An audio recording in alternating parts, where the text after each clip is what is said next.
Yes. So budget line, and before budget line, we have to this understand one other brief concept, that is budget set. Okay. तो अब budget set का meaning क्या होता है? You please underline in the book also. A budget set is collection of all the bundles available to the consumer at prevailing market price at a definite income. Okay.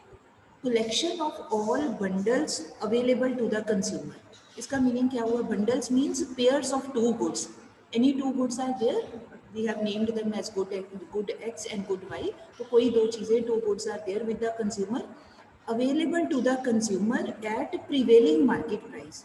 मतलब जो भी उस time, point of time के ऊपर what ever market price is going on. जैसे ये चौक का box है, मान लीजिए फॉर 10 रुपीज़ का आता है, तो 10 रुपीज़ इसका प्रिवेलिंग प्राइस है. योर बुक मान लीजिए दैट इज़ फॉर 400, इसका प्राइस 400 है इन द मार्केट राइट नाउ, तो हम कहेंगे प्रिवेलिंग मार्केट प्राइस 400. ठीक है, जो भी इस समय मार्केट में चल रहा है, at those prevailing market prices, जो भी कंज्यूमर को अवेलेबल है, मतलब शॉप्स में, मार्केट में जो भी सामान अवेलेबल है. And secondly he has to pay attention to his income also. अब मार्केट में जाएँ तो बहुत सारी चीज़ें अवेलेबल है, but we are not in a position to buy all. हमारी इनकम ही नहीं है, तो मार्केट में तो इतना सामान पड़ा हुआ है, we won't be able to purchase that. ठीक है, तो इसका मतलब we need to pay attention to two things. एक तो प्रिवेलिंग मार्केट प्राइस को हमें देखना पड़ता है कि प्रिवेलिंग मार्केट प्राइस कितना है. Secondly we have to pay attention to our income. हमारी मनी इनकम कितनी है, हमारे पास कितने पैसे हैं खर्च करने के लिए. इन दैट सिचुएशन जो कुछ भी हमारे पास अवेलेबल है, keeping in view the market prices and income, whatever sets या bundles of goods are available to us in the market, those sets are known as, या bundles are known as budget set. ठीक है भाई, हमारे सामने हैं, पड़े हुए हैं शॉप्स में, हमें देखना है कि हमारी इनकम कितनी है और उन चीज़ों का प्राइस कितना है. भाई हम ले सकते हैं कि नहीं ले सकते, ये सोचना है बस हमने. तो that concept is called budget set. अब इसी बात को अगर हम एक्सप्रेस करते हैं डायग्रामेटिकली, तो या ग्राफिकली, तो then the concept is known as budget line. ठीक है, लाइन वर्ड से हमें क्लियर हो जाना चाहिए. लाइन मतलब ग्राफिकल एक्सप्रेशन, डायग्रामेटिक एक्सप्रेशन. तो अब बजट लाइन क्या हो गया? Budget line means graphical presentation of all the combinations that, please underline, that consumer can buy with his entire income at the prevailing prices. ठीक, मतलब जो budget set में कहा है उसी चीज़ को अगर हम डायग्राम की फॉर्म में रिप्रेजेंट कर देते हैं, तो then the same thing is called budget line. I am repeating, all the combinations of two goods which he can buy at the prevailing price, जो भी मार्केट में चल रहा है, विद हिज एंटायर इनकम. मतलब मान लीजिए माई इनकम है 100 रुपीज़, या आपके पास इनकम है 100 रुपीज़, तो उन 100 रुपीज़ की हेल्प से आप मार्केट जाते हो, जो भी आपने खरीदना है उस 100 रुपये के बीच बीच में जो कुछ भी आप दो चीज़ें ले सकते हो जो आपको सूट करती हैं, आपको चाहिए, जो कुछ भी आप लेके आ सकते हो अपने घर पे, उसको डायग्रामेटिकली एक्सप्रेस कर दे उस चीज़ को, तो then it is called as budget line. ठीक है, I repeat, budget line means graphical presentation of all the combinations that a consumer can buy with his entire income. Entire का मतलब बचाना नहीं है, जो पैसे हैं वो सारे के सारे खर्च करने हैं. ठीक है, with his entire income eight prevailing price. कुछ पैसे बचा के नहीं रखने कि मैं 100 रुपीज़ में से लेट मी सेव भी 30 रुपीज़ में बचा लूँ, 70 खर्चूँ, वो नहीं भी. अगर मैं सारे पैसे अपने खर्च कर देता हूँ या कर देती हूँ, तो फिर मैं कितना सामान लेके आ सकती हूँ. तो that graphical expression is known as budget line. ठीक, now let us understand it with the help of an example. Please write down. एक लाइन लिखनी पड़ेगी हमें, note down quickly. Suppose the money income, suppose the money income of consumer is ₹20. थोड़ा जल्दी लिख लें, हमारा हो जाएगा वेरी इजी. मनी इनकम है 20 rupees. Price of good X, money income है 20 rupees. I hope board is visible to all of you. Price of good X है 4 rupees. Price of good X 4 rupees.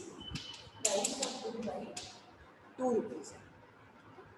Imaginary example है कि हम ये मान के चलते हैं. ठीक है, अब हमने देखना है कि इसकी हेल्प से हम क्या खरीद सकते हैं, क्या ले सकते हैं. Let us make one table. Combination,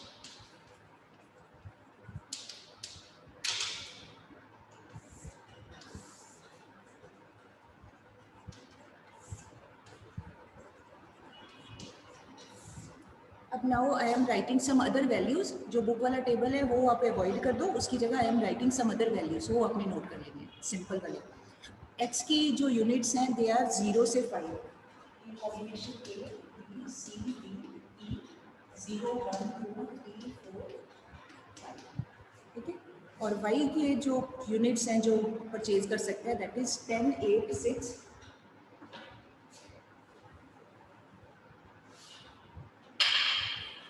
10 8 6 4 4 0,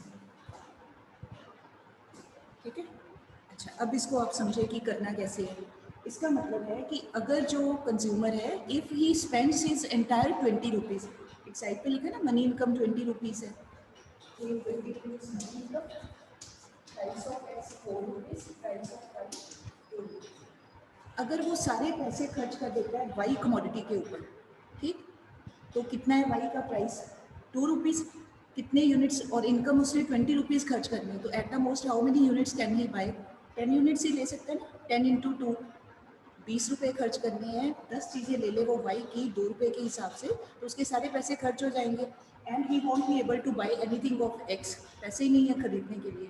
on the other side अगर वो सारे पैसे खर्च कर देता है on the purchase of good x, x के ऊपर खर्च कर देते हैं सारे पैसे, और एक्स का प्राइस है 4 रुपीज़ पर यूनिट, तो यहाँ उसके सारे पैसे खर्च हो जाएंगे 5 इंटू 4 20 रुपीज़, खर्चने सारे ही हैं 20 रुपीज़ यही खर्च हो गए, तो he is not left with any money to buy good Y, इसकी 0 यूनिट हो जाएगा। ये एक्सट्रीम सिचुएशन है कि अगर सारा पैसा वाई पे खर्च कर दे या अगर सारे पैसे वो एक्स पे खर्च कर दे, ठीक। नाउ इन बिटवीन कॉम्बिनेशंस भी पॉसिबल है, और भी कुछ वो कर सकते हैं, अब वो क्या कर सकते हैं, if he buys 1 unit of good X and 8 units of good Y, तो क्या बन सकती है। लेटेस्ट मैं यहाँ पर एक और अपना आपको समझाने के लिए एक टेबल बना रही हूँ, यू कैन सी, मतलब that is not a part of this table, separate है, अपनी अंडरस्टैंडिंग के लिए।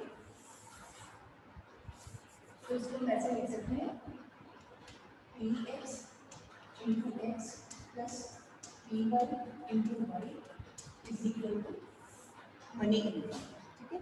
अब एक एक चीज़ का लेते जाते हैं, एक एक कॉम्बिनेशन का। पी एक्स है 4, एक्स की कितनी क्वांटिटी ली 0, पी वाई है 2, वाई की कितनी क्वांटिटी ली 10, तो कितना हो गया 4 इंटू 0 0, ये 2 into 10 20, he has spent the whole of his income on buy good, ठीक। On the other side if he buys this way, एक चीज लेता है एक्स की, तो एक्स पे कितने पैसे खर्च हुए उसके 4 इंटू 1 प्लस वाई का प्राइस है, पी वाई मतलब वाई का प्राइस, पी एक्स मतलब एक्स का प्राइस, ये एक्स का मतलब quantity purchased, units of X या quantity purchased, P Y price of Y into Y की क्वांटिटी परचेज, तो ये हो गया 2, मान लो वो 8 यूनिट्स लेता है वाई के, तो ये कितना हो गया 4 इंटू 1 4, ये हो गया 8 इंटू 2 16, तो 16 प्लस 4 20 रुपीज़ खर्च हो गए, तो ऐसे भी खर्च कर सकते हैं 8 20। अब मान लो वो ये सी कॉम्बिनेशन लेना चाहता है, अब 2 यूनिट्स ऑफ एक्स, तो इसका मतलब 4 into 2 plus 6 units of Y, ऐसे परचेज करना चाहता है। तो अब देखो पैसे उसने 20 खर्च करने हैं, ये हो गया 4 इंटू 2 8 प्लस 2 इंटू 6 12, तो 8 प्लस 12 20, देन 3 यूनिट्स, ये 4 into 3 plus 2 rupees price, price same ही है, वही चल रहा है प्राइस, ठीक है। 2 इंटू अब वाई के वो ले लेते हैं मान लो 4 यूनिट्स, तो ये हो गया 4 इंटू 3 12, 2 इंटू 4 8, 12 प्लस 8 20 रुपीज़। अब नेक्स्ट, अब मान लो वो लेते हैं 4 यूनिट्स ऑफ एक्स, तो 4 इंटू 4 प्लस वाई की लेता है 2 यूनिट्स, 2 इंटू 2, अब कितना हो गया 4 इंटू 4 16 प्लस 2 इंटू 2 4, 16 प्लस 4 20, ये हो गया 20। Last suppose he takes 0 unit of 5 units of X plus 0 unit of Y, सारे एक्स की लेते तो 5 इंटू 4 20 प्लस 2 इंटू 0 0, तो 20 प्लस 0 20 रहेगा। तो मतलब क्या हो गया, अगर ये हमारी अंडरस्टैंडिंग के लिए है, इसका मतलब कि अगर हम ये इक्वेशन को फॉलो करें तो हमें पता चल जाएगा कि how will he spend his,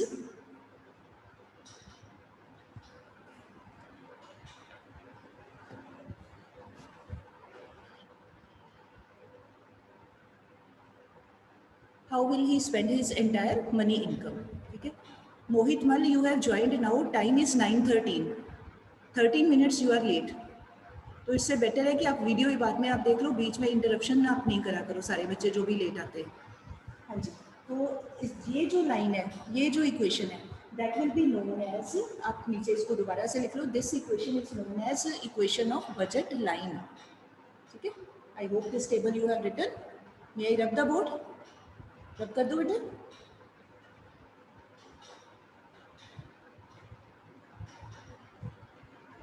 please right quickly, जिन्होंने नहीं लिखा है जल्दी से लिख लीजिए.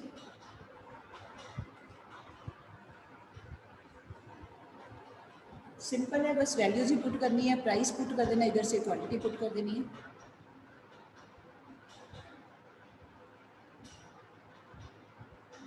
ठीक है. हरमन लिखिए बेटे.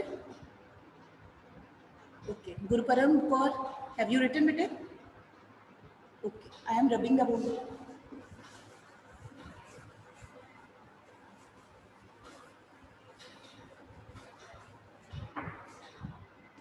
तो यहाँ लिखिए बजट लाइन इक्वेशन या equation of budget line, that is price of X into quantity of X purchased या units of X plus price of Y into units of Y purchased या quantity of Y, that is equal to money income. This is called budget line equation. पूरा लिख लेना, B line नहीं लिखना आपने, पूरा पूरा लिख लेना बजट लाइन. ठीक है. ये क्वेश्चन आ सकता है आपको, what is the equation of budget line, तो ये है. ठीक. मतलब सिर्फ यही है कि पैसे सारे खर्च करने हैं तो वो क्या क्या ले सकता है, ये है. अच्छा. उसके बाद है नेक्स्ट, इसका आगे हेडिंग लिखिए slope of budget line. Slope of, next heading लिखिए स्लोप ऑफ बजट लाइन.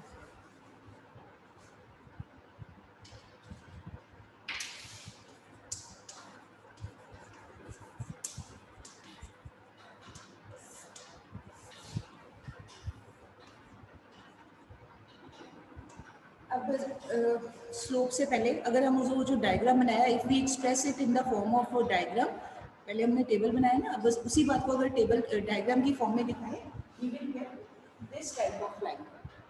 सीधी लाइन हमें मिल जाएगी. कैसे मिलेगी? यहाँ पे ये 0, यहाँ पे गुड एक्स, यहाँ पे गुड वाई. ये 0 यूनिट ऑफ एक्स है, ये 10 यूनिट्स ऑफ वाई है. उसके बाद 1 यूनिट ऑफ एक्स, ये ऐसे 8 यूनिट्स ऑफ वाई. फिर this way, no need to plot the points, आपको सिर्फ समझे सीधी स्ट्रेट लाइन है, इतना तो क्लियर हो ही जाएगा आपको. तो this way we will get a straight line. अगर हम प्लॉट कर दे उस टेबल को, तो this line is known as budget line. इसका कोई नाम रख लेते हैं, मान लीजिए इसका नाम रख लेते हैं budget line is also known as price line. आप लिख लो, बुक के ऊपर लिखा भी होगा बजट लाइन और price line one and the same thing.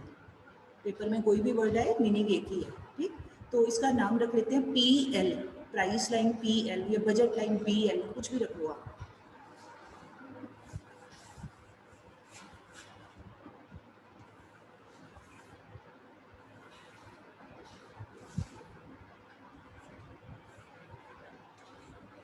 इधर गुड एक्स, इधर गुड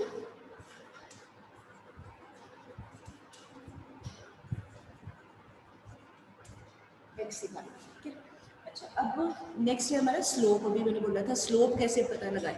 अब स्लोप पता लगाने का फॉर्मूला क्या है, दैट इज इक्वल टू, अगर आपको याद हो इन मैथ्स आपने काम क्या किया हुआ है, मैथ्स में आपने किया हुआ है कि कोई ट्रायंगल होता है तो उसकी अगर स्लोप निकालनी है तो क्या फॉर्मूला होता है, हाइट डिवाइडेड बाय बेस या परपेंडिकुलर डिवाइडेड बाय बेस. यही होता है ना.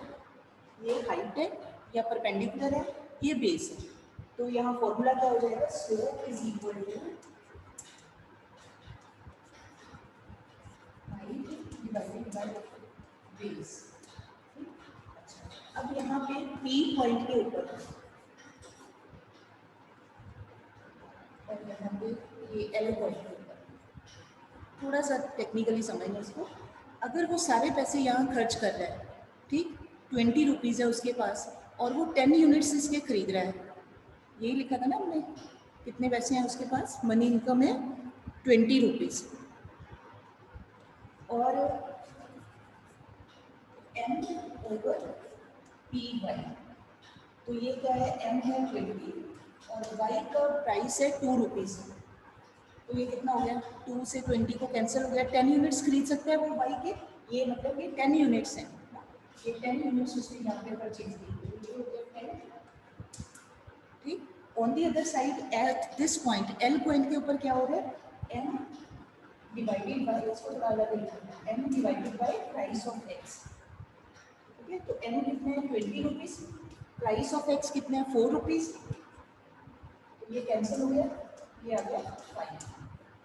If he spends entire income on X commodity, he can buy, ये OL 5 यूनिट्स हैं, 5 यूनिट है, ये 10 यूनिट्स हैं। ठीक, इसका मतलब हमारे पास फॉर्मूला क्या बनेगा, ये हाइट है, हाइट का फॉर्मूला ये है OP के ऊपर M बाई पी वाई, यहाँ लिखते हैं M over P Y divided by base कितना है, बेस की ये वैल्यू है M over P X, M over P X. अच्छा, अब आपने पहले किया ही हुआ है मैथ्स में, ये अपसाइड डाउन हो जाएगा, उल्टा हो जाएगा, है ना, तो ये क्या हो जाएगा, अब मैं इसको रब कर रही हूँ डायग्राम को, चलो इधर ही, तो ये हो गया ऐसे, तो ये this is m over D Y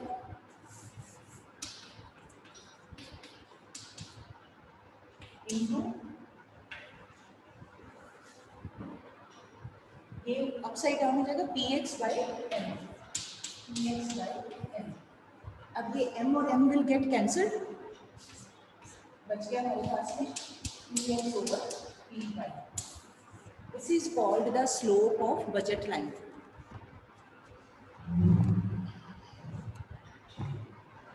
I think it's okay now, दिख रहा है सबको ना, ये P X over P Y book में ऐसे सीधा ही दिया हुआ है, आपको कंफ्यूजन हो सकता है कि ये कैसे बना, ये वैल्यू कैसे आ गई, तो ये दिस इज द फॉर्मूला की इस तरीके से आती है, डेरिवेशन इस तरह से हमने करनी है। तो हमारा अगर नहीं पूरा पता चलता कोई बात नहीं, you have to learn this P X over P Y is the slope of budget line. ठीक है जी। अच्छा, अब इस बजट लाइन के व्हाट आर द फीचर्स, अगर एक्सप्रेस करना हो कि इसके क्वेश्चन आ जाए, गिव 2 फीचर्स या 3 features of budget line. Number 1 पे आपने डिफाइन कर देना है, जो डेफिनेशन है कि at the with his entire money income and at prevailing prices in the market, जो भी consumer can buy at the most, that is his, उसका graphical expression is budget line. ये फर्स्ट फीचर हो गया। Number 2 पे आप कहोगे कि budget line always slopes downward, ये नीचे की ओर आ रही है, फ्रॉम लेफ्ट टू राइट, ऊपर से नीचे की ओर ड्रॉ कर रहे हैं, budget line slopes downward. Number 3 feature बना सकते हो, अब आप देखो this is not in the shape of A curve, ये एक स्ट्रेट लाइन है, कर्व की फॉर्म में नहीं है, जैसे वो इंडिफरेंस कर्व थी या वो पीपीसी वाली कर्व थी, ये कर्वेचर नहीं है यहाँ पे, ना ही कन्वेक्स ना ही कनकेव, कुछ भी नहीं है, it is a straight line. ठीक है, तो फिर आप थर्ड फीचर आप बना सकते हो, बजट लाइन जो होती है that is a straight line, it is not in the form of a curve, it is a straight line sloping downward from left to right। फिर नंबर 3 पे आप दे सकते हो slope of budget line is equal to ये वाला, ये P X over P Y. बस ऐसे करके आपके 3 फीचर्स बन जाएंगे, आपका साथ में you can draw the diagram, ये आपका क्वेश्चन बन जाएगा। ठीक, चलिए अब नेक्स्ट आप लिखिए, नेक्स्ट पेज पे आइए,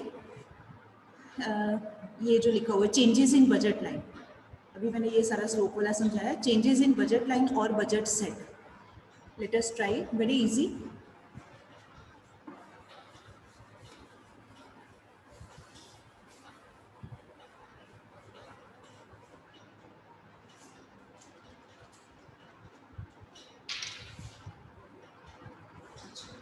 नंबर 1 पे आप हेडिंग लिखिए, number 1, if price of good x changes, if price of good x changes, if price of good x changes।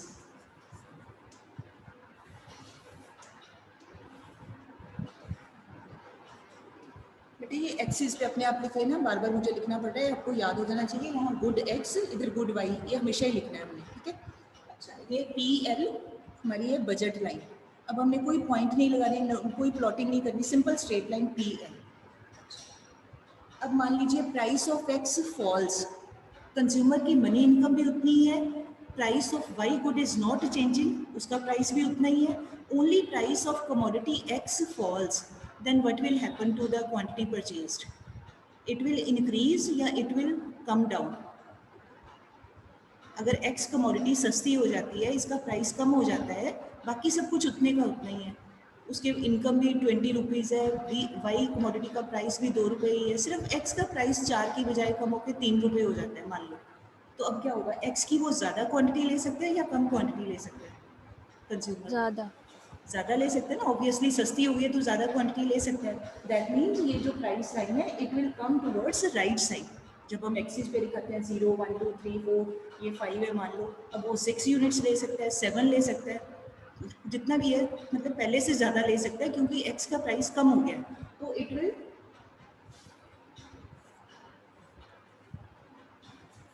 Come towards this side. कोई भी आप अगला पॉइंट रख लो, मैंने L1 लिख दिया, आप कोई और नाम रखना है वो रख सकते हो, बस एरो राइट वर्ड लगा देना। क्यों? क्योंकि यहाँ पर प्राइस ऑफ एक्स कम हुआ है, इस करके वो एक्स की इधर ज़्यादा क्वांटिटी शो होती है एक्सिस के ऊपर, तो वो ही can bye more quantity of x. On the other side अगर एक्स का प्राइस बढ़ जाए, इंक्रीज हो जाए, तो क्या होगा? अगर x का प्राइस इंक्रीज हो जाए तो now he will be able to buy less quantity of x, है ना, पहले की अपेक्षा कम ले पाएगा, तो ये बजट लाइन पीछे की तरफ हो जाएगी, पीछे की और ये मान लो इसका नाम रख देते हो L डैश नाम रख देते हो, या L2 कर दो, L2 कुछ भी नाम रख लो, ये बैक होगा। इसका मतलब अगर प्राइस ऑफ एक्स कम होता है तो price line will rotate towards right side, अगर प्राइस ऑफ एक्स ज़्यादा होता है तो he will be able to buy less quantity of X, it will rotate towards back side. On the other side same thing can happen to Y also, दूसरे का भी price कम ज़्यादा हो ही सकता है। अब अज्यूमिंग की इनकम भी उतनी है, एक्स का प्राइस हैज़ नॉट चेंज्ड, वो उतने का उतना ही है। नाउ इमेजिन कि अगर प्राइस ऑफ वाई चेंज हो जाए तो क्या होगा?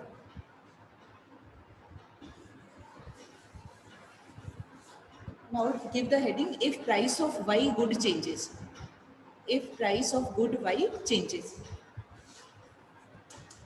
If Y changes.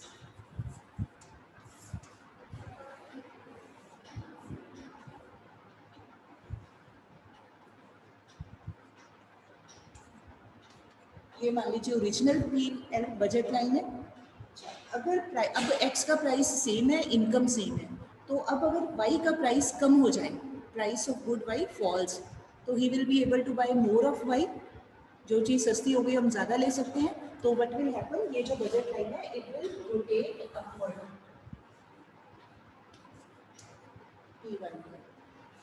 क्यों ऊपर जाएगी? क्योंकि यहाँ पर जब हम एक्सिस से कम करते हैं 0 1 2 3 4 5 10 11 12, ये पहले से ऊपर चलेगी, क्वांटिटी ज़्यादा हो गई। कब हुई? अगर प्राइस ऑफ वाई फॉल किया। On the other side other option और possibility can also be there, if price of Y rises, महंगी हो जाती है वाई कमोडिटी, तो हमें पता है सीधा सा ह्यूमन बिहेवियर है, अगर महंगी हो जाती है तो we purchase less of that commodity, जो चीज़ महंगी है थोड़ी खरीदते हैं, ठीक है, तो खरीद लेते हैं बट थोड़ी खरीदते हैं, तो ये नीचे की ओर आ जाएगा।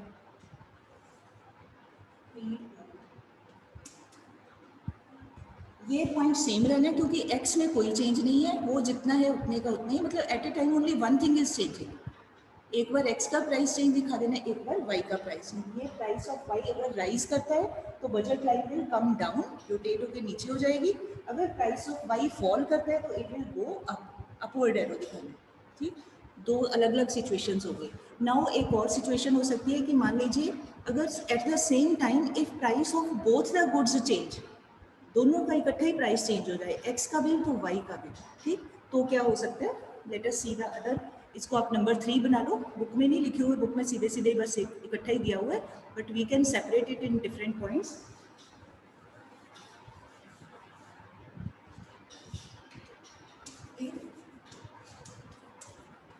Prices of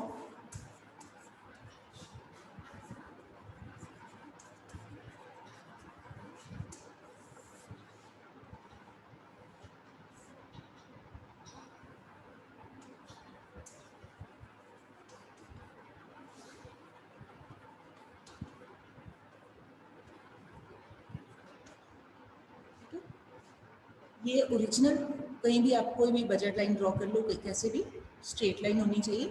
अच्छा, अगर मान लो दोनों का प्राइस कम होता है, सोच के देखिए ध्यान से, if price of both goods fall, x का भी प्राइस कम हो गया, वाई का भी प्राइस कम हो गया सेम टाइम के ऊपर। ध्यान से सोच के anybody can tell quantity of both the goods purchased that will increase or will get reduced. increase, increase, increase होगी ऑब्वियसली, एक्स भी ज़्यादा ले सकता है अगला बंदा, वाई कमोडिटी को भी ज़्यादा ले सकता है क्योंकि दोनों सस्ती हो गई है। तो अगर दोनों को ज़्यादा ले सकता है दैट मीन्स ये जो बजट लाइन है it will shift towards right side, इधर भी ऊपर चली जाएगी पॉइंट, इधर भी पॉइंट ऊपर आ जाएगा, राइट साइड को आ जाएगा। न्यू बजट लाइन ये पैरेलल दिखानी है, स्केल से बना लेना। पैरेलल लाइन ये आ जाएगा आपका, इसका नाम रख देते हैं P1 L1। It will shift towards the right side, ठीक है। ऑन दी अदर साइड अगर दोनों चीज़ें महंगी हो जाएं, एक्सपेंसिव हो जाएं, तो क्या होगा, budget line will shift backward, दोनों की क्वांटिटी कम खरीद पाएगा, ये बैकवर्ड शिफ्टिंग आप दिखा दो।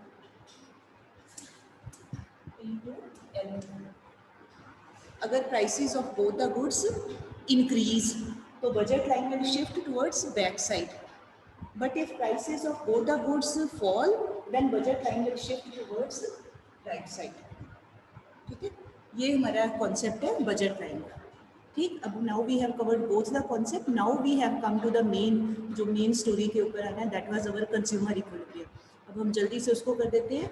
Now please write two conditions of, you can see in the book itself, या लिख लो, बेटर है लिख लो, two conditions of consumer equilibrium according to ordinal analysis.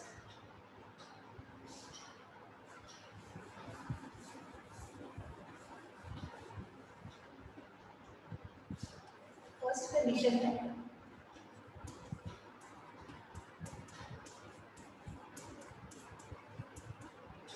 ये first condition, and second condition IC should be convex or MRS XY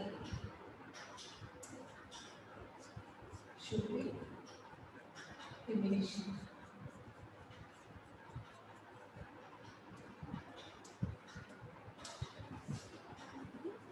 ये जो condition है, this condition is known as tangency condition. Tangency का मतलब ये जो MRS है this is the slope of indifference curve, और ये जो PX/PY है this is the slope of budget line. मतलब at the point of equilibrium दोनों जो लाइंस हैं, ये बजट लाइन और ये indifference curve, they should touch at one point, ठीक है। अभी मैं ड्रॉ करती हूँ, डायग्राम क्लियर हो जाएगा। और सेकेंड जो IC है उसकी शेप कन्वेक्स होनी चाहिए। तो कन्वेक्स कब होती है, ये हमने पहले किया हुआ है। Convex shape takes place only when MRS जो होता है वो कम हो रहा होता है, डिमिनिशिंग हो रहा होता है। तो now let us see how to do. यहाँ लिख लीजिए गुड X, इधर गुड Y,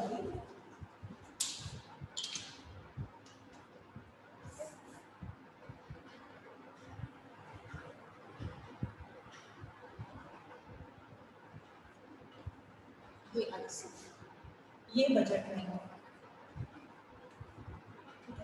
ये इक्विलिब्रियम पॉइंट E1, इस पॉइंट के ऊपर इक्विलिब्रियम होगा। अब मान लीजिए बुक में क्या दिखाया हुआ है, दो और ICs दिखाई हुई है हमें बताने के लिए कि और अगर सिचुएशन हो। मान लीजिए ये सिचुएशन है IC, ये एक और इंडिफरेंस कर्व है IC, इसका नाम रख लेते हैं 1, ये 2, ये 3, ठीक है। अब कंज्यूमर जो है ये IC इसको कट कर दिया, तो मान लीजिए ये A पॉइंट है, ये B पॉइंट है। अब इक्विलिब्रियम A और B पॉइंट के ऊपर नहीं होगा, ना ही IC3 के ऊपर होगा, क्योंकि this is the beyond the reach of the consumer. Beyond reach का मतलब है कि कंज्यूमर के पास इतने पैसे ही नहीं है, बजट लाइन पहले ही खत्म हो गई। आपके पास 20 रुपीज़ हैं तो आप 50 रुपीज़ वाली चीज़ पे तो आ ही नहीं सकते, सोच ही नहीं सकते हैं। तो ये हमारे एक्सेस के बाहर है, हमारे बजट के बाहर है, इसको हम इसके ऊपर आ ही नहीं सकते, तो ये अलग रहेगी। दो बाकी की बची ये IC1 एंड 2, IC1 के ऊपर क्यों नहीं हो सकते इक्विलिब्रियम में, चाहे ये 2 पॉइंट्स पे कट कर रही है। तो ये कट करना कुछ और बात होती है, आपने 10th में किया होगा टेंजेंट, ट्रिग्नोमेट्री में किए होंगे टेंजेंट, साइन, कॉस, थीटा वाले वो सारे किए हैं आपने। तो ये जो लाइन है बजट लाइन, ये एक टेंजेंट होता है जब कोई स्ट्रेट लाइन किसी कर्व को किसी एक पॉइंट के ऊपर टच करके निकले। कोई एक स्ट्रेट लाइन जब किसी कर्व को on any point of the curve एक स्ट्रेट लाइन उसको टच करके एक ही पॉइंट के ऊपर निकले, उस पॉइंट को कहा जाता है टेंजेंट का पॉइंट। तो ये ई पॉइंट के ऊपर ये बजट लाइन टेंजेंट बना रही है, इसको टच करके निकल रही है। अब यहाँ पर ये टेंजेंट नहीं बना रही ए पॉइंट के ऊपर, ना ही बी पॉइंट के ऊपर। यहाँ पर क्या हो रही है, इंटरसेक्शन, कटिंग कर रही है। तो कटिंग का मतलब इंटरसेक्शन होता है, उसका मतलब टेंजेंट नहीं होता है, ठीक। तो इस करके ए और बी के ऊपर नहीं हो सकता इक्विलिब्रियम। इक्विलिब्रियम के लिए ये दोनों कंडीशंस पूरी होनी चाहिए। तो ये यहाँ पर टेंजेंट पर सिर्फ यही बनता है। तो यहाँ पर क्या है, जो MRS है मतलब इंडिफरेंस कर्व की स्लोप और ये बजट लाइन की स्लोप दोनों इक्वल है, ठीक। यहाँ पर स्लोप्स इक्वल नहीं है क्योंकि ये ऊपर से आ रही है और ये नीचे से कट कर रहा है। Cutting is not the tangency, सीधी सी बात है, यहाँ नहीं हो सकता। तो फिर इस पर नहीं हो सकता क्योंकि यहाँ बजट लाइन इसको टच ही नहीं कर रही। इक्विलिब्रियम के लिए दोनों कहीं ना कहीं टच होनी चाहिए, तो यहाँ टच कर ही नहीं रही। मतलब कंज्यूमर के पास ही is not having money to buy that, पैसे ही नहीं है तो वो ले ही नहीं सकता। चाह सकता है, ही वुड लाइक, हम बढ़िया चीज़ चाह तो सकते हैं, बट चाहने से क्या होगा, जब तक पैसे ही नहीं है तो वो ले ही नहीं सकते उसको, ठीक है। तो ये उसको प्रेफरेबल तो है, but since he does not have money income to buy this, so he can not touch this point, यहाँ आ नहीं सकता। ये दोनों जो पॉइंट्स हैं ये उसके इंटरसेक्शन कर रहे हैं, टेंजेंसी नहीं कर रहे, कंडीशन इक्विलिब्रियम की फुलफिल नहीं कर रहे एज पर दिस एनालिसिस। इस करके ये ए और बी भी इक्विलिब्रियम के पॉइंट नहीं हो सकते, ठीक। अच्छा, उसके बाद आप देखिए जो आपके बुक में ऐसे ना ये पॉइंट से ऐसे इसको इधर टच किया हुआ है, इसको नीचे टच किया है, वो दैट इज नॉट रिक्वायर्ड। ऐसे करके किया हुआ, ये ऐसे किया हुआ, तो ये कोई ज़रूरी नहीं है, आप सीधा इसको वैसे पॉइंट को खाली छोड़ सकते हैं, ठीक। अच्छा, उसके बाद नीचे दो और दिया हुआ है, दो बोल्ड से पॉइंट दिए हुए हैं। When MRS XY is greater than PX by PY, और सेकंड है when MRS XY less than PX by PY। कोई घबराने वाली बात नहीं है, सिंपल है, मैं समझा देती हूँ। जिसको पता चल जाएगा ठीक है, नहीं पता चला तो यू कैन स्किप दिस, आप ऊपर वाले यहाँ तक रह सकते हो इसकी एक्सप्लेनेशन में। MRS XY का मतलब है कि अगर कंज्यूमर यहाँ पर है, ऊपर है, मतलब MRS XY ज़्यादा होने का मतलब कि वो X को ज़्यादा परचेज कर रहा है और Y चीज़ को कम ले रहा है। तो उस केस में क्या होगा, अगर X को ज़्यादा परचेज करेगा तो थोड़ी देर के बाद जो चीज़ हमारे पास कम्स इन मोर क्वांटिटी, उसके लिए हमारी सेटिस्फेक्शन थोड़ी कम होनी शुरू हो जाती है। उसकी जो मार्जिनल यूटिलिटी होती है, उसकी इंपॉर्टेंस हमारे लिए कम होनी शुरू हो जाती है। तो वो कम होनी स्टार्ट हो जाएगी, तब तक कम होती रहेगी जब तक वो PX और PY के ये स्लोप के बराबर ना हो जाए। मतलब X वो ज़्यादा खरीदना शुरू कर देगा, नीचे की ओर आएगा। कब तक नीचे आएगा, जब तक यहाँ इक्वलिटी ना हो जाए। जो सेकेंड कंडीशन दी हुई है, MRS अगर ज़्यादा हो तो वो नीचे वाला है। इसका मतलब ये है कि अब वो Y कमोडिटी को ज़्यादा परचेज, ये ऊपर जाना शुरू, यहाँ पर सॉरी ये IC2 के ऊपर, यहाँ से ऊपर जाना स्टार्ट कर देगा। ऊपर जाने का मतलब वो Y को ज़्यादा लेना, X को कम कर देता है, Y को ज़्यादा लेना स्टार्ट कर देता है। कब तक ज़्यादा लेगा, जब तक वो E पॉइंट पे नहीं पहुँच जाता। तो जैसे जैसे वो Y को ज़्यादा लेना स्टार्ट कर देता है, तो उसकी Y के प्रति जो अट्रैक्शन है या इंपॉर्टेंस वाली फीलिंग है, वो थोड़ी कम होनी स्टार्ट हो जाती है। मतलब जो चीज़ मिलती जाती है, सीधी सी बात है, जो चीज़ हमारे पास आती जाती है उसके लिए हमारी अहमियत, उसका जो सिग्निफिकेंस होता है वो थोड़ा कम होना शुरू हो जाता है। जो चीज़ पीछे रह जाती है वो हमारे लिए ज़्यादा इंपॉर्टेंट, हम उसको फील करना स्टार्ट कर देते हैं। तो अब वो Y को ज़्यादा लेगा, कब तक ज़्यादा लेगा, जब तक E पॉइंट के ऊपर कंडीशन पूरी होने के ऊपर वो ना आ जाए। तो यहाँ तक लेगा, ठीक है।